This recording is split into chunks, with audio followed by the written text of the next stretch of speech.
नमस्कार मित्रांनो, मुख्यमंत्री युवा कार्य प्रशिक्षण योजनेच्या संदर्भात 23 सप्टेंबर 2024 रोजी एक नवीन शासन निर्णय निर्गमित करण्यात आलेला आहे। त्या शासन निर्णयात या योजनेसंदर्भात खूप महत्त्वाच्या गोष्टींची तरतूद करण्यात आलेली आहे। यावरून या योजनेबाबत आपल्याला महत्त्वाची माहिती मिळणार आहे। त्यापूर्वी आपण या व्हिडिओला लाईक करा व चॅनलला सबस्क्राइब करा, जेणेकरून अशा प्रकारच्या लेटेस्ट अपडेट्स या आपणापर्यंत सगळ्यात अगोदर पोहोचतील। आता आपण या शासन निर्णयातील ठळक मुद्दे पाहूया। सन 2024-25 या आर्थिक वर्षामध्ये मुख्यमंत्री युवा कार्य प्रशिक्षण योजनेच्या प्रचार व प्रसिद्धीकरता माहिती व जनसंपर्क कार्यालय यांना 73 कोटी रुपये एवढी प्रशासकीय खर्च करण्यास मान्यता देण्यात आलेली आहे। सन 2024 व 25 या आर्थिक वर्षामध्ये पूर्ण वर्षभर या योजनेचा प्रचार व प्रसार हा मोठ्या प्रमाणात करण्यात येणार आहे, जेणेकरून या योजनेअंतर्गत वेगवेगळ्या जाहिराती या येतच राहतील याची मित्रांनो आपल्याला एक कल्पना येत आहे।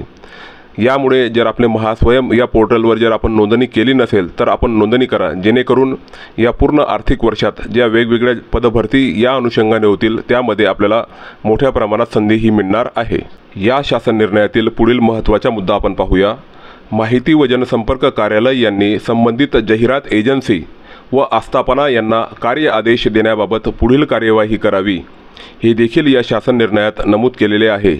याचा अर्थ ज्या वेगवेगळ्या आस्थापना आहेत, जसे जाहिरात एजन्सी आहेत, जसे वर्तमानपत्र, टीव्ही माध्यम व सोशल मीडिया याच्या माध्यमातून या योजनेच्या तसेच वेगवेगळ्या पदभरतीच्या जाहिरातींचा जास्तीत जास्त प्रचार करावा, अशी तरतूद या ठळक मुद्द्यामध्ये केलेली आहे।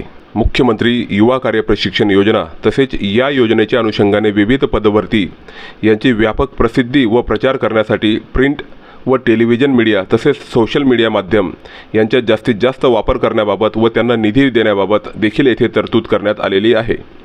मित्रांनो, आपल्याला या JR-वरनं कल्पना येत असेल की आर्थिक वर्ष 2024-25 मध्ये या योजनेचा व्यापक प्रचार व प्रसार केला जाणार आहे, तसेच विविध पदभरतीच्या जाहिरात या वर्षभर निघत राहतील।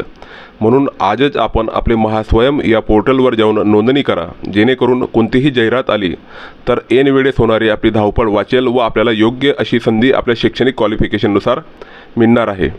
त्यामुळे महास्वयम या पोर्टलवर आपण आपली नोंदणी करा। आपले कमीत कमी व जास्तीत जास्त जेवढे एज्युकेशन झाले असेल ते तेथे नोंदवा।